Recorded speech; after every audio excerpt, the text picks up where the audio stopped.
और सांसद हनुमान बेनीवाल ने अपने समर्थकों के साथ जयपुर कूच किया।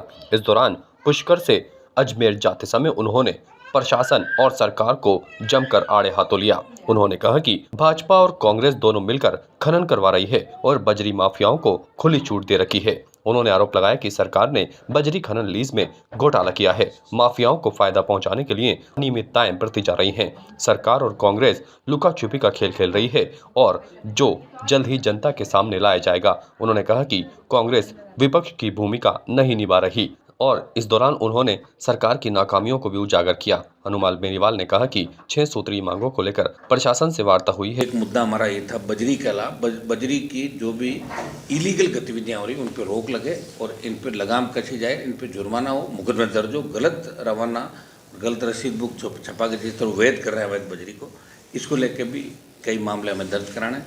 दूसरा हमारा इश्यू था मेड़ता एसडीएम का, जिसने 14,000 बीघा गोचर भूमि को गैर मुमकिन पहाड़ और गैर मुमकिन मंगरा घोषित किया। राजस्थान में सबसे अनूठा ये एक उदाहरण होगा। एक एसडीएम की इतनी हिम्मत हो सकती है कि वो 14,000 बीघा जिसकी कीमत 100 अरब है, उस लैंड की 100 अरब कीमत है, और उस लैंड को इन्होंने कोडियों के भाव जेके वाइट और बिरला जो खारिया के उनके नाम कराने के अंदर एमी गोटन, एमी नागौर, एसडीएम मेड़ता, विधायक मेड़ता और कई लोगों की इसके अंदर संदिग्ध भूमिका।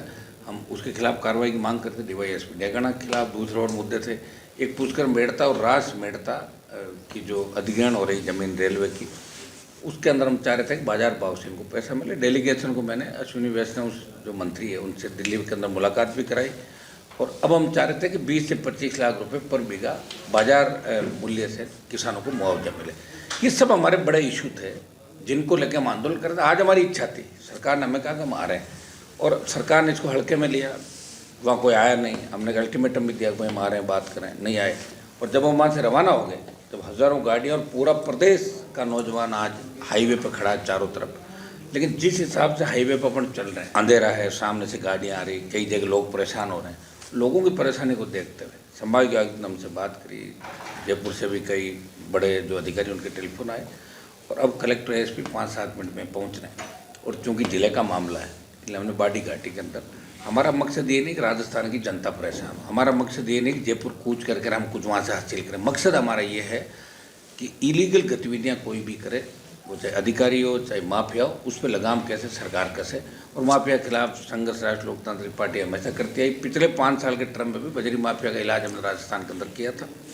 हम चाहते हैं लोगों को सस्ती बजरी मिले और आम आदमी, गरीब आदमी के हितों पे कुठाराघात नहीं हो और नदी का स्वरूप नहीं बिगड़े। ये हमारे प्रमुख मुद्दे हैं। और ये रेलवे लाइन से लेकर तमाम जो भी करप्शन के खिलाफ जो कार्रवाइयाँ ये हम लोग करवाना चाहते हैं, इसको लेकर हम वेट कर रहे हैं। एक बार वार्ता सफल हो जाती है ठीक है, नहीं होती तो फिर जयपुर कूच हमारा यथावत रहेगा। ताज़ा खबरों के लिए देखते रहें सरेराह न्यूज। अपना फ़ोन उठाएं और सब्सक्राइब करना ना भूलें।